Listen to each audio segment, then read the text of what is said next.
Japan India relationship जो है, ये हमारा लास्ट पॉइंट है जापान फॉरेन पॉलिसी में। तो इसका थोड़ा सा बैकग्राउंड से देखते हैं कैसा रहा है पास्ट में, क्या लिंक रहा है, किस तरह का रहा है, उसके बाद हम लोग प्रेजेंट में आएंगे। तो बैकग्राउंड में ये है कि जापान इंडिया में एक कॉमन लिंक है, वो है बुद्धिज्म का। जापान के जो लोग हैं वो बुद्धिज्म जो है रिलीजन वो फॉलो करते हैं। और आप लोग जानते हैं कि बुद्धिज्म का जो है, बुद्ध का इंडिया से बहुत गहरा रिलेशन रहा है। यहीं से जो है बुद्धिज्म की जो स्टार्ट हुआ यहाँ से, और फिर जाके जापान श्रीलंका वगैरह में फैला। तो ये जो है एक कल्चरल जो है ये लिंक है, और ये सब मायने रखता है सॉफ्ट पावर में, या फिर जो एक होती है लिगेसी होती है, कॉमन बॉन्ड होता है। तो ये सब एक मजबूत आधार देने का ये जो इस तरह का लिंक जो है वो काम करता है। एक ऐसे ही मैंने ये अपनी तरफ से डाला है कि आईएनए जो सुभाष चंद्र बोस वाला पॉइंट, हालांकि उसका मेंशन करने की कोई ज़रूरत नहीं है, बस ये बता रही हूँ मैं कि सुभाष चंद्र बोस जो है उन्होंने जापान से हेल्प लिया था, और और इंडिया पे उन्होंने जो है जापानीज जो सेना है और उसमें जो सैनिकों ने सरेंडर कर दिया था इंडियन, उनको मिला के जो है इंडिया पे उन्होंने आए थे नॉर्थ ईस्ट के माध्यम से, और ब्रिटेन से आज़ाद करने ब्रिटेन से आज़ाद कराने के लिए इंडिया को। ठीक है, तो ये आप लोग कहीं लिखने की जरूरत नहीं है, बस ऐसे ही हम बता रहे हैं। और आप लोग जानते हैं सुभाष चंद्र बोस जो है उनकी अस्थियां कही जाती है कि जापान में, हालांकि उस पर विवाद है, लेकिन वो सब अलग बात है, वो बस ऐसे ही मैंने यूनिक फैक्ट में डाला हुआ है। Japan and India signed a peace treaty and established diplomatic relations in 1952. Japan और इंडिया जो है सेकेंड वर्ल्ड वार के बाद जो है, इंडिया वो कुछ पहले कंट्रीज में था, कुछ शुरुआती कंट्रीज में वन ऑफ देम था कि जिसने जापान के साथ रिलेशनशिप, डिप्लोमेटिक रिलेशन एस्टेब्लिश किया।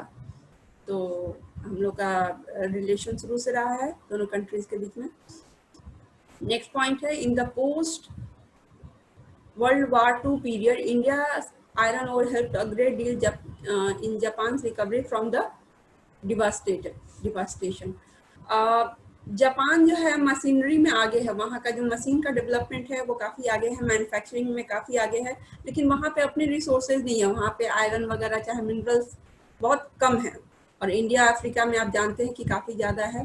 तो इंडियन गवर्नमेंट ने जो है वहाँ पे सप्लाई किया आयरन ओर को, और हमने इसको जो है आयरन ओर को एक्सपोर्ट किया, और उन्होंने इंपोर्ट किया, और फिर उसको जो है बढ़िया स्टील की चीज़ें बना के वो लोग जापानीज लोग एक्सपोर्ट करते थे बढ़िया दाम पे, और इससे उन लोग की कमाई हुई, और आत्मनिर्भर बनने में कहीं ना कहीं ये भी सहायक रहा। तो इंडिया ने उस समय हेल्प की जब जापान की इकोनॉमी खड़े होने की कोशिश कर रही थी। तो ये भी होता है कि आप किसी के खराब समय में हेल्प कर रहे हैं, तो वो चीज़ जो है बॉन्ड जो है दो कंट्रीज के बीच में मजबूत होता है। नेक्स्ट पॉइंट है, following Japanese PM visit to India in 1957, Japan started providing yen loans to India in 1958 as the first yen loan extended by Japanese government.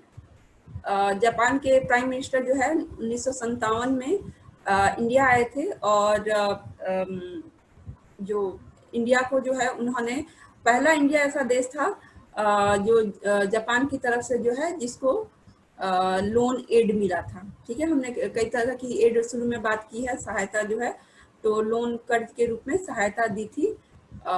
तो इंडिया जो है जापान से पाने वाला पहला ऐसा कंट्री था।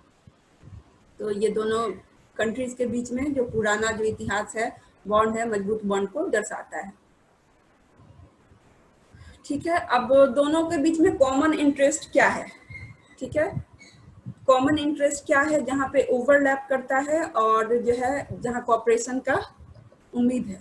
जैसे फॉरेन पॉलिसी इस तरह से काम करती है,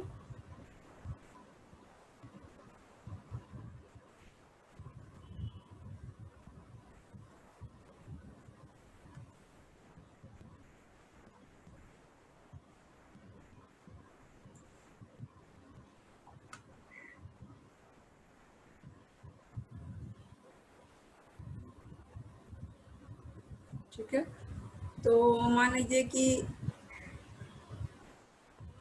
ये इंडिया है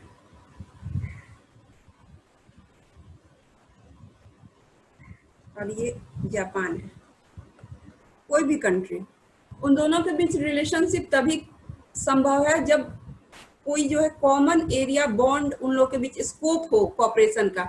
ये जो है इसको एरिया ऑफ कॉपरेशन बोलते हैं। कहाँ पे स्कोप है पार्टनरशिप का, तो वही चीज मैं बता रही हूँ कि पार्टनरशिप का स्कोप कहाँ कहाँ है, कहाँ एक दूसरे को लाभान्वित हो सकते हैं, हेल्प कर सकते हैं। ठीक है, तो पार्टनरशिप स्कोप फर्स्ट पॉइंट है India rich natural and human resources and Japan advanced technologies. तो मैंने ये बताया कि इंडिया में जो है हम जानते हैं कि यहाँ पे जो है नेचुरल रिसोर्सेज पाए जाते हैं, यहाँ पे आयरन ओर है और बहुत तरह के खनिज पाए जाते हैं, क्योंकि जापान में जो है उसकी मात्रा बहुत कम है। और इंडिया का पॉपुलेशन भी आप लोग जानते हैं कि सेकेंड हाईएस्ट है। तो यहाँ जो स्किल्ड जो है जो काम करने वाले लोग जो हैं, स्किल्ड अनस्किल्ड ह्यूमन रिसोर्सेज है। तो जापान जो है, और जापान के पास मशीन है, एडवांस्ड जो है टेक्नोलॉजी है, मशीन है। तो इंडिया जो है इन दोनों चीज से जापान लाभान्वित हो सकता है और जापान के टेक्नोलॉजी से जो है इंडिया जो है वो लाभान्वित हो सकता है। तो एक ये पार्टनरशिप स्कोप है। सेकेंड है India progress in services and Japan excellence in manufacturing. आप जानते हैं कि इंडिया जो है जो प्राइमरी सेक्टर, सेकेंडरी सेक्टर और टर्शियरी सेक्टर होता है। तो प्राइमरी मतलब खेती बाड़ी, उससे जो है एग्रो इंडस्ट्रीज वो प्राइमरी में आते हैं। सेकेंडरी में मैन्युफैक्चरिंग सेक्टर आता है और टर्शियरी में जो है वो सर्विस सेक्टर आता है। तो इंडिया जो है सर्विस सेक्टर में आगे है। आप जीडीपी में योगदान देखेंगे तो सर्विस सेक्टर का काफ़ी ज़्यादा है, और जापान के जीडीपी में जो है मैन्युफैक्चरिंग जो सेकेंडरी सेक्टर है उसका ज़्यादा है। तो एक दूसरे को ये लोग कॉम्प्लीमेंट करते हैं। ठीक है, ये पूरक हैं एक दूसरे के। तो मान लीजिए कि कोई कंपनी है जापान की और वो मैन्युफैक्चर करके चीज़ों को बेच रहे हैं, लेकिन किसी भी कंपनी का आप देखेंगे कि कस्टमर केयर होता है। ठीक है, तो इंडिया में जो है बहुत सारे कंपनीज का, चाहे कहीं भी हो, अमेरिका हो, चाहे जापान में हो, चाहे कहीं भी हो, तो उसके कॉल सेंटर्स जो है इंडिया में बहुत सारे होते हैं, क्योंकि यहाँ पे जो ह्यूमन रिसोर्सेज जो मैंने बताया यहाँ पे काफ़ी ज़्यादा है। इंग्लिश भी अच्छा लोग यहाँ पे बोल लेते हैं। तो जो है यहाँ के जो सर्विस सेक्टर और जापान का मैन्युफैक्चरिंग सेक्टर कोलैबोरेट कर सकते हैं। पार्टनरशिप का स्कोप है कि जापान की कंपनी कहीं भी खुली हुई है तो जो उसका कॉल सेंटर है वो इंडिया हैंडल कर सकता है, उसके जो ह्यूमन रिसोर्सेज है वो इंडिया उसके माध्यम से हैंडल कर सकता है। ठीक है, थर्ड पॉइंट है Japan surplus capital for investment and India large and growing markets and middle class. तो देखिए जापान जो है वहाँ पे एडवांस टेक्नोलॉजी है, वहाँ प्रोडक्शन काफ़ी ज़्यादा होता है, मैन्युफैक्चरिंग काफ़ी ज़्यादा होता है। तो सारा तो डोमेस्टिक डिमांड वो उतना ही खपत पूरा होने में जापान को जो जितनी ज़रूरत है घरेलू जो है उससे बहुत ज़्यादा वो प्रोडक्शन करते हैं। यही कैपिटलिस्ट कंट्री का निशानी भी होता है। तो जाहिर सी बात है कि जो एक्स्ट्रा सामान है उसको बेचने के लिए मार्केट चाहिए, और इंडिया की आबादी इतनी ज़्यादा है और वो दिन प्रतिदिन बढ़ती ही जा रही है। कुछ सालों में जो है हम इंडिया के वो वर्ल्ड के नंबर 1 पॉपुलेटेड कंट्री बनने जा रहे हैं, चाइना को छोड़ के, ऐसा कहा जा रहा है। तो यहाँ की जो मार्केट है, पॉपुलेशन है, ग्रो करती जा रही है, जो खरीदने वाले लोग हैं वो बढ़ते जा रहे हैं। तो जाहिर सी बात है जापान के लिए जो है जो इंडिया एक बढ़िया मार्केट के रूप में काम कर सकता है, जापान ऐसा देख सकता है। और मिडिल क्लास है, उसकी जो परचेजिंग कैपेसिटी है ये सब बढ़ती जा रही है, तो जापान के लिए ये फायदे की बात है। और जो जापान का जो वहाँ पे कैपिटल काफ़ी ज़्यादा है, जो वहाँ के लोग इन्वेस्टर हैं या फिर जो पैसा है, तो इंडिया को पैसे की ज़रूरत है। और तो वो यहाँ पे जो कंपनीज हैं इमर्ज कर रही हैं, चाहे जो यहाँ पे स्टार्टअप वगैरह है, तो वो जापान उनको सपोर्ट कर सकता है इन्वेस्टमेंट से। ठीक है, एड के रूप में हुआ या इन्वेस्टमेंट के रूप में हुआ। तो ये पार्टनरशिप स्कोप है। मैं अनम्यूट कर रही हूँ, समझ में आया नहीं आया बताइए। समझ में आया? Yes ma'am. डाउट है नहीं? मैम प्लीज मना कीजिए ना, ये लोग जो इतना आवाज आ रहा है बहुत दिक्कत हो रहा है सुनने में। देखिए मैं तो इधर से म्यूट कर दे रही हूँ, मुझे पढ़ाना है, मैं पूरे टाइम तक यही जो है नहीं कह सकती हूँ कि म्यूट अनम्यूट कीजिए। आप लोग के स्तर पे आप लोग को कंट्रोल करना होगा। मैं अपनी तरफ से अपनी शांति के लिए पढ़ाने की इधर समझ रही मैं म्यूट करती हूँ। अब सबको अलग अलग तो मैं कह सकती ना, सभी जो है पोस्ट ग्रेजुएशन के स्टूडेंट्स इतनी समझदारी खुद में होनी चाहिए। मैं अनम्यूट कर रही हूँ, आगे हेलो।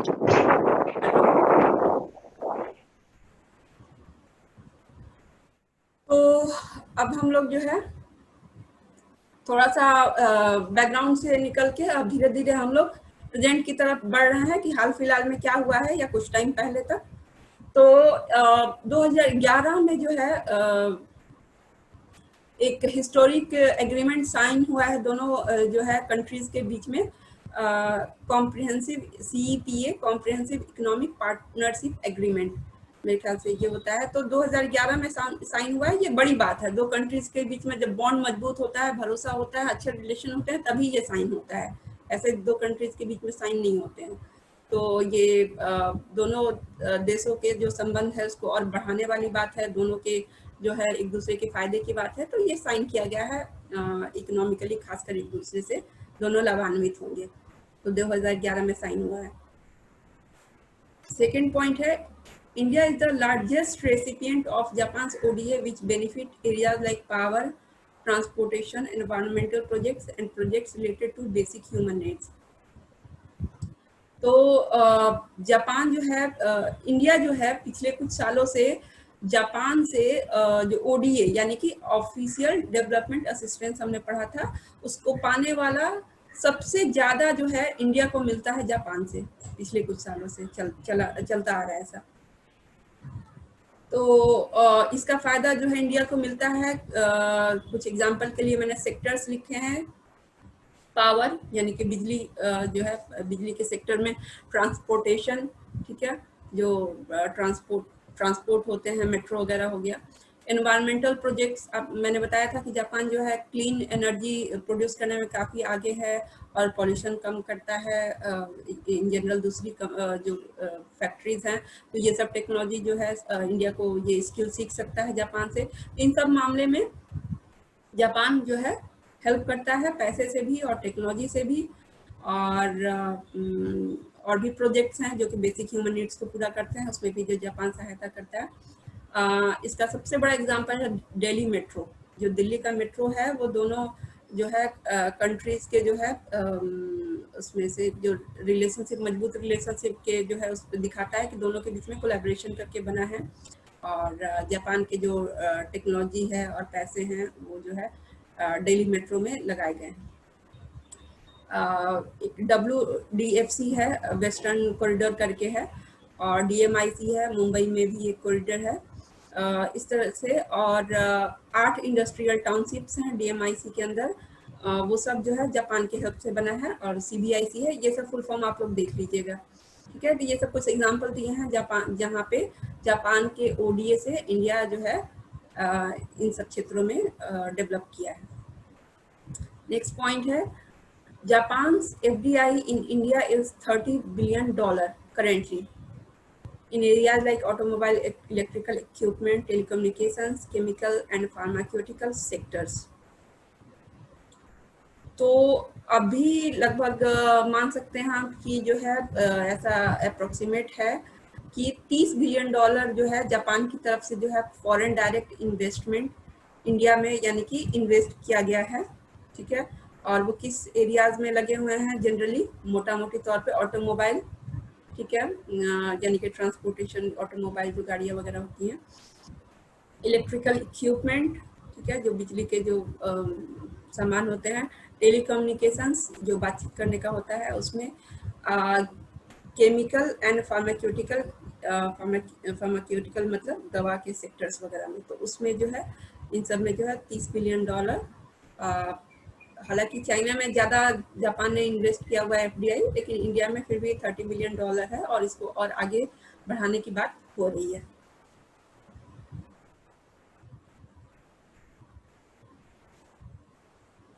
तो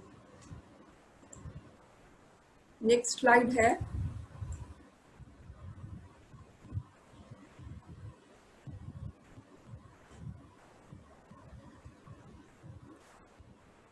building stronger partnership for stable and safe world.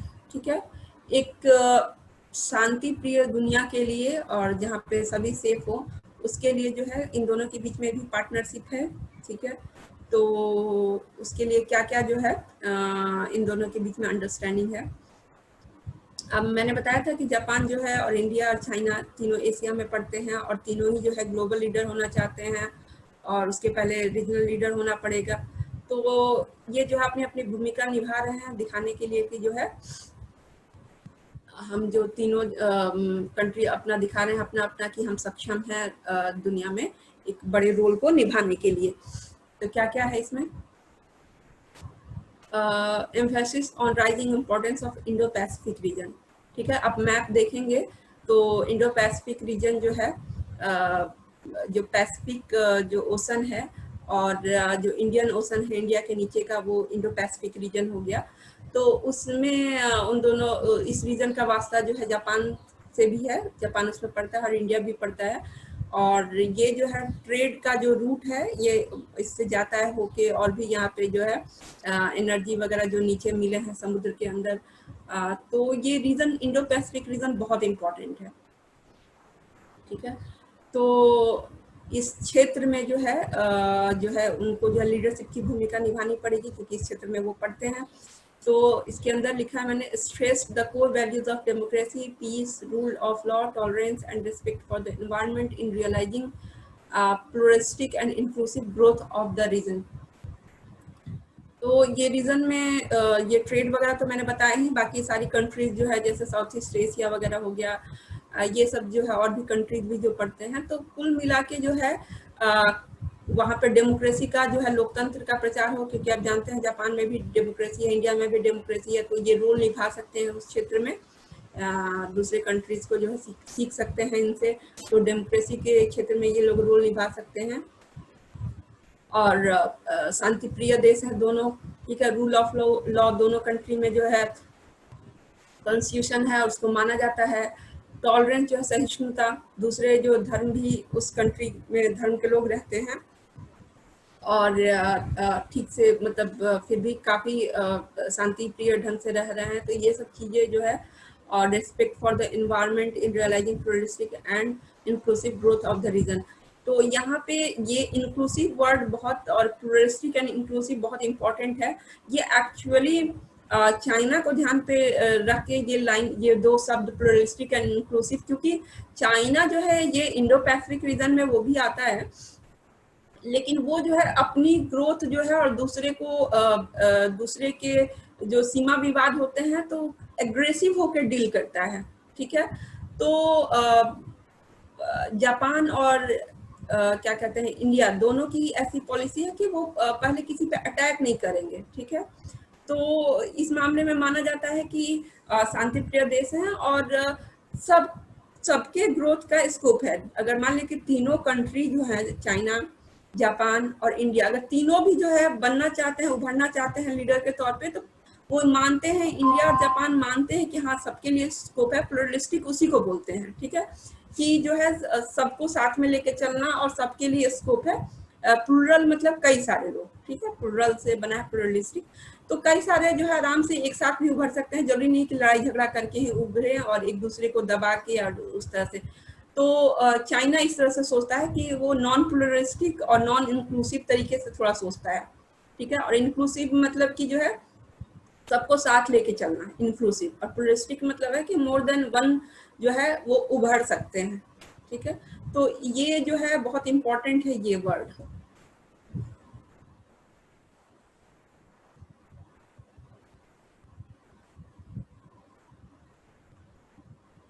Pluralistic and inclusive, आप लोग इसको आंसर में लिख सकते हैं जब भी लिखिएगा इंडो पैसिफिक रीजन में, कि इंडिया और जापान इस पे जो है वो जोर देते हैं कि इस तरह से ग्रोथ ऑफ द रीजन होना चाहिए, इस तरीके से आगे हमें बढ़ना चाहिए। ठीक है, नेक्स्ट पॉइंट है consolidation of security and defence corporation. ठीक है, इसके अंदर लिखा है मैंने 2 defence framework agreements concerning the transfer of defence equipment and technology and concerning security measures for the protection of classified military information। ठीक है, तो इन जो जापान और इंडिया का भी हम पढ़ रहे हैं, तो इनके बीच में जो है 2 डिफेंस फ्रेमवर्क एग्रीमेंट साइन हो चुके हैं, जो कि जो है डिफेंस इक्विपमेंट के ट्रांसफर से रिलेटेड है और टेक्नोलॉजी से, और जो सिक्योरिटी मेजर्स जो है सुरक्षा से कुल मिला के जुड़ा हुआ है। ये 2 एग्रीमेंट्स हुए हैं जो दोनों कंट्रीज हैं उनके रिश्ते को और मजबूत करता है, और ये स्टेबल और सेफ वर्ल्ड के लिए भी जरूरी है, और वो ये लोग कर रहे हैं।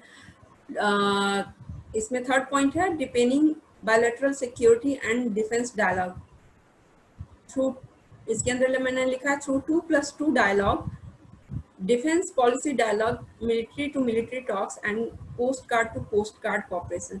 तो ये थोड़ा टेक्निकल, ये सब हम थोड़ा सा डीप इसमें मैंने लिखा है कि दोनों कंट्रीज के में किस तरह के एग्रीमेंट्स और किस तरह के सिक्योरिटी समझौते या बातचीत जो है डायलॉग चल रहा है, तो इसको और ये लोग जो है गहरा करते जा रहे हैं डिपेनिंग। ठीक है, डिपेनिंग बायलैटरल सिक्योरिटी, बायलैटरल मतलब 2 कंट्रीज के बीच में। तो ये कुछ नाम है किसके माध्यम से ये लोग कर रहे हैं। 2+2 डायलॉग ये एक तरीका होता है, डिफेंस पॉलिसी डायलॉग हो गया, मिलिट्री टू मिलिट्री दोनों मिलिट्री के बीच में बातचीत, और coast guard to post guard, जो नेवी जो है वो ओशन में जो कोस्ट गार्ड्स होते हैं उन दोनों कंट्रीज के कोस्ट गार्ड के बीच में कॉपरेशन के माध्यम से ये स्टेबल एंड सेफ वर्ल्ड को इंश्योर करना चाहते हैं। मैं अनम्यूट कर रही हूँ, किसी को कोई दिक्कत हो तो पूछिए। समझ में आया?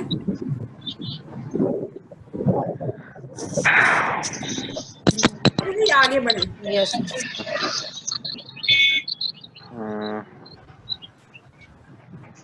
अगर कोई कुछ नहीं है तो हम लोग आगे बढ़ते हैं। मैं म्यूट कर रही हूँ।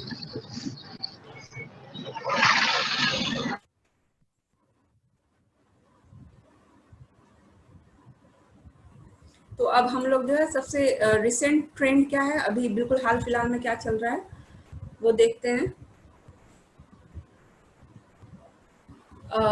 इन wake of China defence cooperation, मैंने बताया कि जो है तीनों कंट्री जो है चाइना, जापान और इंडिया एशिया में ही पड़ते हैं। ठीक है, और चाइना भी बहुत तेजी से उभर रहा है। ठीक है, और चाइना काफ़ी एग्रेसिव है, तो जाहिर सी बात है कि जो 2 लोग हैं उन लोग के बीच जो है कॉपरेशन रखना पड़ेगा कि जो है अगर कुछ ऐसा होता है तो उनसे चाइना से डील कर सके। तो इसीलिए दोनों कंट्री इंडिया और जापान अपना कॉपरेशन, डिफेंस कॉपरेशन खासकर बढ़ा रहे हैं सुरक्षा के लिए, अपनी सुरक्षा के लिए भी और उस क्षेत्र की सुरक्षा के लिए भी। नेक्स्ट पॉइंट है इन year 2000 global partnership between Japan and India to global and strategic partnership in 2006 to special strategic and global partnership in 2014 between both states। अच्छा, मैं ये जो पावर पॉइंट है इसको जो है बस पॉइंट्स लिखती हूँ आपको समझाने के लिए, ये नोट्स नहीं है। ठीक है, तो ये जो है आप लोग, इसलिए मैं शॉर्टकट वर्ड भी यूज कर लेती हूँ बिटवीन के लिए, और इस तरह से नोट्स के लिए आप लोग जो है यूनिवर्सिटी के साइट पे जो नोट्स हैं और जो बुक्स हैं उसको रेफर कीजिएगा। तो 2000 जो ईस्वी में क्या हुआ था कि global partnership between Japan and India था, तो स्टार्टिंग लेवल इस तरह से। उसके बाद थोड़ा सा और कोऑपरेशन बढ़ा, थोड़ा और भरोसा बढ़ा और मजबूत हुआ रिलेशन, तो उसको फिर ले जाया गया है, इससे ले जाया गया ग्लोबल एंड स्ट्रैटेजिक पार्टनरशिप पे इसको, और मतलब कि अपग्रेड किया गया रिलेशन को 2006 में। ठीक है, और 2014 में इसको और अपग्रेड किया गया और जो है नाम दिया गया दोनों कंट्रीज के बीच में इस रिलेशन को जो मजबूत होता जा रहा था, special strategic and global partner. ठीक है, दोनों कंट्रीज के बीच में इसको ये अपग्रेड करके 2000 से हम लोग चले, 2000 से 2006, 2006 से 2014 तक ये हम लोग का रिश्ता और मजबूत होता गया। तो अभी जो है हम लोग दोनों कंट्रीज के बीच में special strategic and global partnership है। नेक्स्ट पॉइंट है इन 2015 Japan and India vision 2025 special strategic and global partnership working together for piece and prosperity of the Indo-Pacific region and the world, a joint statement that would serve as a guidepost for the new era in Japan-India relation. 2015 में जो है ये जब दो countries के head मिलते हैं तो एक ज्वाइंट स्टेटमेंट मीटिंग के बाद इशू किया जाता है। तो उसमें ये चीज़ ये जो लिखा है मैंने जापान एंड इंडिया विजन 2025, ये सारी चीज़ें लिखी गई थी। तो ये जो है दिखाता है कि जो है हम लोग जो है और आगे की तरफ बढ़ रहे हैं, रिलेशनशिप में मजबूती की तरफ बढ़ रहे हैं, और ये आने वाले समय में ये जो है गाइड पोस्ट की तरह काम करेगा, ये गाइड करेगा। ये जो ज्वाइंट स्टेटमेंट दिया गया तो ये और मजबूत करेगा और स्वर्णिम युग आएगा और Japan India relation. Next point है coordination between free and open India and Pacific strategy and act East policy. तो जापान का ये पॉलिसी है free and open India and Pacific strategy, ठीक है। और इंडिया का पॉलिसी है एक्ट ईस्ट पॉलिसी। पहले था लुक ईस्ट पॉलिसी, उसके बाद इसको और अपग्रेड किया गया और एक्ट ईस्ट पॉलिसी लाया गया। तो इन दोनों के बीच में कन्वर्जेंस है, ठीक है। इन दोनों को मिला के जो है दोनों के बीच में कोऑपरेशन जो है इंडो पैसिफिक रीजन में ये और स्कोप है और कोऑर्डिनेशन का भी स्कोप है, तो इसको और आगे ले जा सकते हैं रिश्ते को।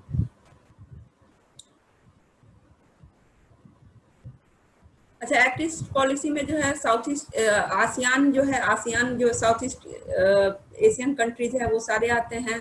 जापान भी ईस्ट में आता है। तो ये सब क्षेत्र में जो जो कंट्रीज आते हैं तो इंडिया का एक्ट ईस्ट पॉलिसी उन सब के लिए है।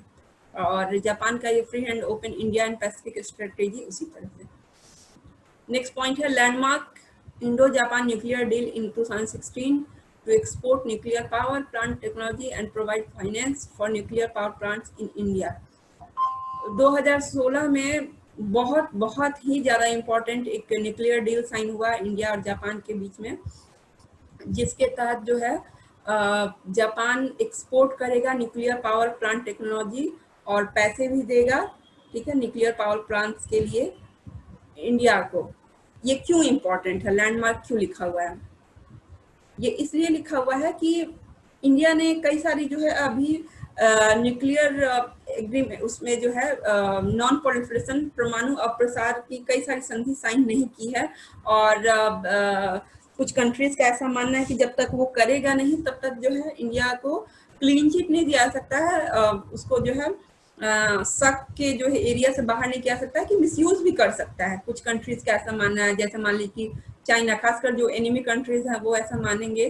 तो चाइना हो गया, पाकिस्तान हो गया, इनका जो है कि इस तरह से ये कुछ इंडिया पे सवाल है। और पाकिस्तान ने भी हालांकि कई सारा साइन नहीं किया है। तो ये जो दुश्मन कंट्रीज हैं जाहिर सी बात है कुछ ना कुछ कमी निकालेंगे। तो इस तरह से ये इंटरनेशनल प्लेटफॉर्म पे ये कहते हैं कि इंडिया जो है रिस्पॉन्सिबल पावर नहीं है, रिस्पॉन्सिबल कंट्री नहीं है जब तक कि ये सब साइन ना कर ले। तो सवाल खड़ा हो जाता है, कई कंट्रीज फिर दूसरे कंट्रीज भी जो है उनकी बातों में आ जाते हैं। लेकिन जापान जो है वो सारी चीज को दरकिनार करते हुए और इंडिया पे भरोसा किया कि नहीं, इंडिया का ऐसा इतिहास नहीं रहा है, वो दूसरे पर अटैक नहीं करता है, रिस्पॉन्सिबल न्यूक्लियर पावर है, उसको पीसफुल पर्पसेस के लिए जो है यूज करता है न्यूक्लियर पावर को इलेक्ट्रिसिटी जनरेट करने के लिए। अब न्यूक्लियर पावर प्लांट से तो इलेक्ट्रिसिटी ही जनरेट होगा, तो इलेक्ट्रिसिटी के लिए जो है वो नॉलेज यूज करता है, दवा बनाने में यूज होता है, ठीक है। ऐसा नहीं कि दूसरे पे अटैक करने के लिए। जो पोखरण में भी जो ये सब हुआ परमाणु परीक्षण, तो इस कारण से जो है कई सारे कंट्रीज जो है उनको लगता है कि ये इंडिया बहुत ज़्यादा पावरफुल हो जाएगा, दूसरे पे अटैक कर सकता है। तो बहुत सारी चीज़ें, तो कई सारी कंट्रीज जो है खासकर एनिमी कंट्रीज इंडिया पे भरोसा नहीं करती हैं, थोड़े शक से देखती हैं और इंडिया के साथ न्यूक्लियर डील साइन करने से बचती हैं। लेकिन जापान ने भरोसा किया। ये दिखाता है कि जो है दोनों कंट्रीज के बीच में रिलेशन कितना मजबूत है। एक मैंने छोटा सा एग्जांपल लिखा है इसमें कि इसके आगे हम लोग नेक्स्ट जो है ब्रिटेन का फॉरेन पॉलिसी पढ़ने वाले हैं। तो ब्रिटेन का सॉफ्ट पावर कितना ज़्यादा है जो है, तो उसी तरह से सॉफ्ट पावर मैंने कई बार बताया है कि एक हार्ड पावर होता है जिसका मतलब फोर्स से होता है, मिलिट्री वगैरह, और एक सॉफ्ट पावर होता है कि अगर लंबे समय तक एक दूसरे को प्रभावित करना है और वहाँ पे अपना प्रभाव कायम रखना है, तो सॉफ्ट पावर जो है कि सामने वाले को पता भी ना चले और आपका प्रभाव उस पर है, तो ये सॉफ्ट पावर में आते हैं एजुकेशन, कल्चर, ये सब जो है। तो एक छोटा सा फैक्ट है कि अभी कुछ दिनों पहले, शायद पिछले महीने ही मैंने पढ़ा कि हमारा जो वीर कुंवर सिंह यूनिवर्सिटी है और जापान के यूनिवर्सिटी के बीच में एग्रीमेंट साइन हुआ है कि जो दोनों कंट्री के जो स्टूडेंट्स हैं वो एक दूसरे के नॉलेज का फ़ायदा उठा सकें, और जो हमारे इंडियन टीचर्स हैं, जो वीर कुंवर सिंह यूनिवर्सिटी के टीचर्स हैं, स्टूडेंट्स हैं, वहाँ जाके रिसर्च कर सकें कोलैबोरेशन के तहत। ये एक यूनिक फैक्ट था छोटा सा। तो हमारा ये ख़त्म हुआ, मैं अनम्यूट कर रही हूँ, किसी को कुछ पूछना है तो बोलिए।